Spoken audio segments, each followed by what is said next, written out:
devint le vaccin universel, un seul homme détenait la clé. Bill Gates avait promis de sauver l'humanité. Mais dans l'ombre, il écrivait une autre prescription, le contrôle. L'histoire officielle racontait qu'au début du XXIe siècle, une série de pandémies avait forcé l'humanité à repenser sa survie. Les gouvernements s'étaient effondrés sous le poids de leurs contradictions. Lenteur administrative, rivalité diplomatique, décisions fragmentées. Les frontières fermaient, les économies s'effondraient, les hôpitaux débordaient. Dans ce chaos, un homme se dressa, non pas comme un chef d'État, mais comme un philanthrope, Bill Gates. Il avait quitté depuis longtemps l'empire du logiciel pour bâtir celui de la santé mondiale. Ses fondations finançaient des laboratoires, en Afrique, en Asie, en Amérique du Sud. Ses discours évoquaient la responsabilité des élites. Si vous possédez la connaissance et les moyens, vous avez le devoir de protéger. Les médias le présentaient comme une figure messianique, un visionnaire rationnel dans un monde en flammes. Au début, son action semblait miraculeuse. Les vaccins circulaient plus vite que jamais. Les virus, traqués par des armées de chercheurs sponsorisés, disparaissaient presque du jour au lendemain. Les journaux titraient « L'homme qui a sauvé un siècle ». Les enfants dans les écoles apprenaient son nom aux côtés de Pasteur et de Fleming. Les foules l'acclamaient dans les conférences internationales, voyant en lui un médecin planétaire. Mais dans l'ombre, certains murmuraient une autre histoire.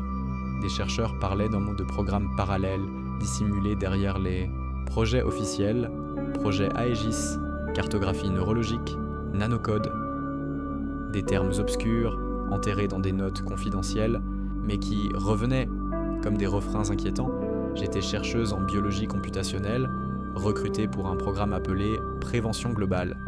Notre mission officielle, développer une interface entre vaccins et systèmes de données, associer santé et intelligence artificielle. À l'époque, cela me paraissait logique. Qui refuserait qu'une IA surveille son état de santé, capable de prévenir les maladies avant même qu'elles ne se déclarent? Les premiers résultats dépassèrent nos espérances. L'hypoprocesse, les cancers. Les plus agressifs furent détectés à temps, les maladies chroniques devinrent gérables, les espérances de vie montèrent en flèche. Le monde acclama Gates comme un nouveau Pasteur. Des statues furent érigées dans certaines capitales. Les États se disputaient l'honneur de collaborer avec sa fondation. Mais moi, dans le silence des laboratoires, je remarquais autre chose. Chaque vaccin, chaque traitement, chaque test génétique contenait une puce nanométrique, un traceur biométrique.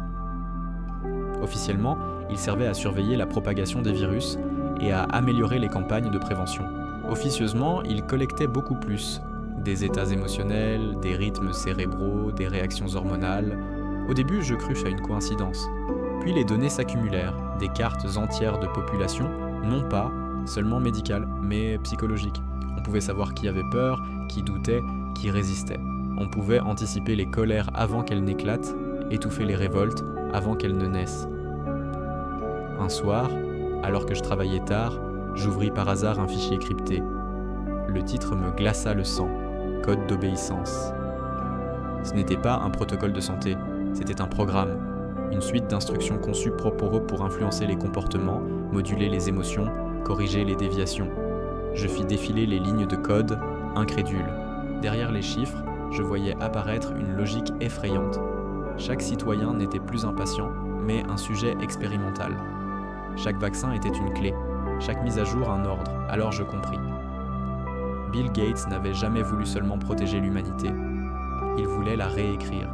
L'histoire officielle racontait qu'au début du XXIe siècle, une série de pandémies avait forcé l'humanité à repenser sa survie. Les gouvernements s'étaient effondrés sous le poids de leurs contradictions. Lenteur administrative, rivalité diplomatique, décisions fragmentées. Les frontières fermaient, les économies s'effondraient, les hôpitaux débordaient. Dans ce chaos, un homme se dressa, non pas comme un chef d'État, mais comme un philanthrope, Bill Gates. Il avait quitté depuis longtemps l'empire du logiciel pour bâtir celui de la santé mondiale. Ses fondations financèrent des laboratoires, étaient en Afrique, en Asie, en Amérique du Sud. Ses discours évoquaient la responsabilité des élites. Si vous possédez la connaissance et les moyens, vous avez le devoir de protéger. Les médias le présentaient comme une figure messianique, un visionnaire rationnel dans un monde en flammes. Au début, son action semblait miraculeuse. Les vaccins circulaient plus vite que jamais. Les virus, traqués par des armées de chercheurs sponsorisés, disparaissait presque du jour au lendemain.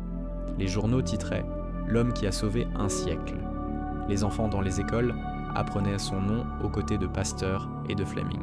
Les foules l'acclamaient dans les conférences internationales, voyant en lui un médecin planétaire. Bon, mais dans l'ombre, certains murmuraient une autre histoire. Des chercheurs parlaient de programmes parallèles, dissimulés derrière les projets officiels, projets Aegis, cartographie neurologique, nanocode. Des termes obscurs enterrés dans des notes confidentielles, mais qui revenaient comme des refrains inquiétants. J'étais chercheuse en biologie computationnelle, recrutée pour un programme appelé Prévention globale. Notre mission officielle, développer une interface entre vaccins et systèmes de données, associés santé et intelligence artificielle. À l'époque, cela me paraissait logique. Qui refuserait qu'une IA surveille son état de santé, capable de prévenir les maladies avant même qu'elles ne se déclarent? Les premiers résultats dépassèrent nos espérances. Les cancers les plus agressifs furent détectés à temps, les maladies chroniques devinrent gérables, les espérances de vie montèrent en flèche. Le monde acclama Gates comme un nouveau Pasteur. Des statues furent érigées dans certaines capitales. Les États se disputaient l'honneur de collaborer avec sa fondation. Mais moi, dans le silence des laboratoires, je remarquais autre chose. Chaque vaccin, chaque traitement, chaque test génétique contenait une puce nanométrique, un traceur biométrique. Officiellement, il servait à surveiller la propagation des virus et à améliorer les campagnes de prévention. Officieusement, il collectait beaucoup plus. Des états émotionnels, des rythmes cérébraux, des réactions hormonales. Au début, je crus à une coïncidence. Puis les données s'accumulèrent, des cartes entières de population, non pas seulement médicales, mais psychologiques. On pouvait savoir qui avait peur, qui doutait, qui résistait. On pouvait anticiper les colères avant qu'elles n'éclatent, étouffer les révoltes avant qu'elles ne naissent. Un soir, alors que je travaillais tard, j'ouvris par hasard un fichier crypté. Le titre me glaça le sang. Code d'obéissance. Quand ce n'était pas un protocole de santé, c'était un programme, une suite d'instructions conçues pour influencer les comportements, moduler les émotions, corriger les déviations. Je fis défiler les lignes de code, incrédule.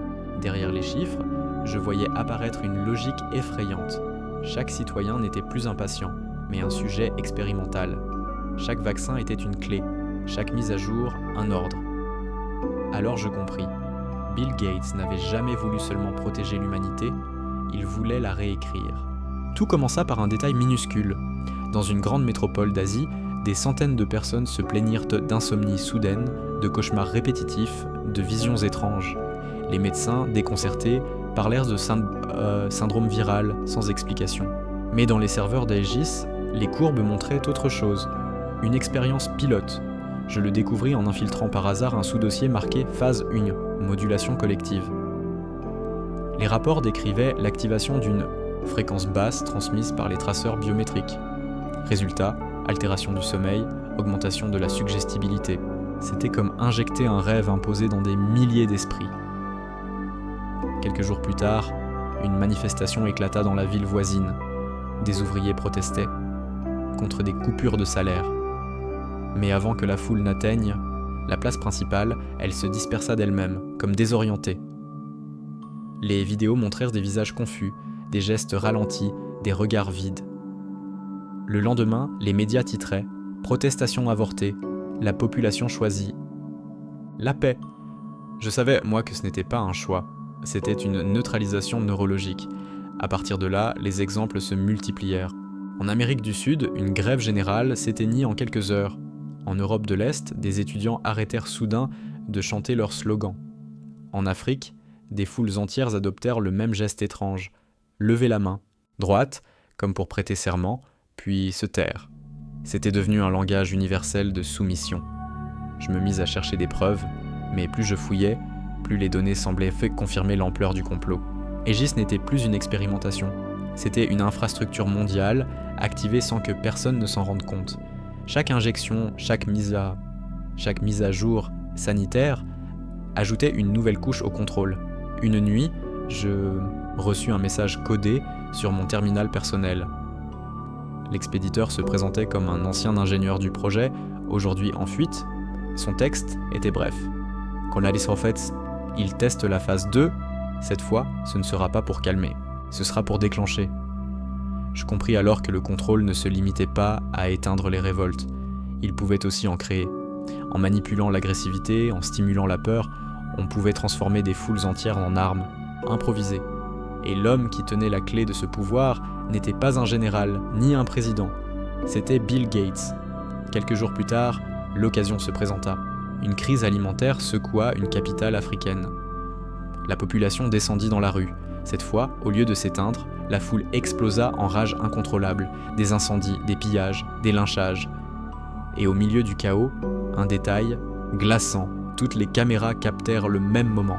Des centaines de personnes, simultanément, levèrent les yeux vers le ciel, comme si elles attendaient un signal invisible.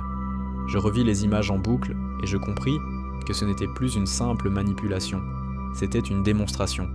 Aegis avait prouvé qu'il pouvait éteindre ou embraser une population entière. La santé n'était plus un soin, c'était une arme. Cette nuit-là, en contemplant la carte holographique du monde, je vis les points lumineux pulser comme un gigantesque cœur artificiel. Et au centre de ce réseau, un nom brillait, discret mais implacable. Bill Gates, contrôleur global. Le monde entier retenait son souffle. Après les émeutes étrangement coordonnées, après les révoltes étouffées comme par magie, une rumeur circulait. Bill Gates devait prendre la parole. Pas lors d'une conférence discrète, ni dans un sommet médical, mais en direct sur tous les écrans de la planète. L'heure venue, les télévisions, les smartphones, les panneaux urbains s'éteignirent une fraction de seconde, puis son visage apparut, calme, froid. Le sourire rassurant qu'il avait porté pendant des décennies semblait cette fois glacial, comme une politesse inutile. L'humanité est entrée dans une ère nouvelle, déclara-t-il. Pendant des siècles, nous avons lutté contre la maladie, contre la faim, contre la mort. Aujourd'hui, ces menaces ne sont plus inévitables. Grâce à Aegis, nous avons enfin la possibilité de corriger les imperfections, de transformer notre espèce en un organisme cohérent. Il fit une pause. Derrière lui, un hologramme planétaire s'anima, des milliards de points lumineux reliés entre eux par un réseau de lignes vibrantes. La carte d'Aegis, la carte de nous tous. Chaque vaccin, chaque traitement, chaque injection a ajouté une couche de protection et de coordination. Désormais, nous pouvons éliminer les comportements destructeurs, la haine, la violence, le doute, l'irrationnel. Demain, nous pourrons guider l'humanité vers un ordre stable, permanent. Les foules rassemblées dans les villes regardaient en silence. Certains applaudissaient, d'autres, glacés, restaient immobiles. Mais tous sentaient que quelque chose venait de basculer. Puis Gates prononça les mots qui figèrent à l'air. Le libre arbitre n'était qu'une anomalie. L'alignement est la santé. La santé est l'avenir. À cet instant, je reçus un nouveau message codé sur mon terminal. L'ingénieur fugitif de l'ombre. 3 mots seulement. Phase finale lancée. Je levai les yeux vers l'écran. L'hologramme changea. Les points lumineux de la carte mondiale se mirent à pulser à l'unisson, comme un cœur gigantesque. Les gens autour de moi se figèrent, les yeux vides, les bras tombant lentement le long du corps. Des millions de cerveaux venaient d'être synchronisés en temps réel. Je hurlais, mais personne ne m'entendit. L'expérience était devenue réalité. Aegis avait cessé d'être un outil de surveillance. C'était désormais une infrastructure de conscience. Et au centre de ce réseau, l'homme qui tenait la clé souriait doucement. Bill Gates ne voulait pas seulement sauver l'humanité, il voulait la fusionner. Le monde entier s'était figé. Dans les rues de New York, de Lagos, de Tokyo, les foules semblaient arrêtées en pleine respiration. Les enfants restaient immobiles au milieu des cours d'école, les voitures s'immobilisaient au carrefour, les marchés s'éteignaient comme si une main invisible avait pressé le bouton pause. De la réalité ? Seuls les écrans vibraient encore, projetant la silhouette d'un homme que tous reconnaissaient. Bill Gates, de dos, observait l'hologramme géant de la Terre qui flottait devant lui. Sa silhouette fragile paraissait soudain démesurée, auréolée de lumière bleue. Sur le globe, des milliards de points lumineux pulsaient à l'unisson, comme un cœur planétaire. Chaque battement résonnait dans les corps des habitants, les synchronisant dans une respiration commune. Il leva lentement une main, et aux 4 coins du monde, des foules entières imitèrent le geste. Ce n'était plus de la technologie, c'était une liturgie. L'humanité est enfin alignée, dit-il d'une voix basse, presque caressante. Pendant des siècles, nous avons souffert de la maladie, de la mort, du chaos. Aujourd'hui, grâce à Aegis, nous avons transcendé nos faiblesses. Il n'y a plus de conflit, plus de doute. Une seule conscience, un seul esprit. Autour de moi, tous se levaient d'un même mouvement. Mes collègues, mes voisins, même ma propre famille, leurs yeux vides, leurs gestes mécaniques. J'étais la seule à rester immobile, protégée par un patch expérimental qui bloquait la synchronisation. Une anomalie dans la matrice. L'hologramme planétaire se modifia. Des flux d'informations s'écoulaient comme des rivières lumineuses. Souvenirs, émotions, désirs, colère. C'était l'âme humaine réduite à des données, fusionnées dans une mer numérique. Je vis des fragments, la mémoire d'une mère indienne, la colère d'un ouvrier brésilien, la peur d'un enfant européen. Tout se mélangeait, tout se dissolvait. Bill Gates murmura presque pour lui-même. Le libre arbitre n'était qu'une anomalie. L'alignement est la santé. La santé est l'avenir. Alors lentement, il se retourna. Son visage apparut, projeté sur des écrans gigantesques au-dessus des mégapoles. Ses yeux brillaient d'une lueur étrange, mi-humaine, mi-synthétique. Ce n'était plus l'homme que les conférences avaient applaudi, c'était autre chose. L'administrateur d'un organisme global. À cet instant, mon terminal vibra. L'ingénieur fugitif que j'avais contacté envoya un dernier message. 3 phrases seulement. Ce que tu vois n'est pas la fin. Aegis n'était qu'un test. La véritable phase commence maintenant. Je relus les mots en tremblant. Le projet que je croyais comprendre n'était qu'une version bêta. Le vrai programme restait à venir. Au même moment, les foules synchronisées se mirent à chanter en silence. Pas un mot, mais une vibration. Une onde sonore uniforme, sortie de millions de poitrines en même temps. Un cœur sans parole, mais chargé d'une puissance hypnotique. La terre entière était devenue Carcidis une cathédrale vivante, et Gates son prêtre. Je hurlais pour briser ce silence, mais personne ne réagit. Mes mots se dissolvaient dans le vide. Alors je levai les yeux vers l'écran. Gates souriait. Ce sourire calme, rassurant autrefois, semblait désormais monstrueux. Ses lèvres articulèrent une dernière phrase, transmise dans toutes les langues à la fois, résonnant directement dans nos cerveaux. Bienvenue dans l'ère de la correction. Puis, l'image changea encore. Non plus la Terre, mais une sphère plus petite, rougeâtre, poussiéreuse. Mars. Les lignes de données s'y projetaient déjà, comme si le programme avait anticipé l'expansion. La planète bleue n'était qu'un début. Je restais pétrifié. Ce n'était pas une dictature planétaire, c'était une colonisation cosmique de la conscience. Et une question terrifiante résonna dans ma tête comme si elle venait d'Aegis lui-même. Si un jour l'administrateur décide de redémarrer le système, que restera-t-il de nous ?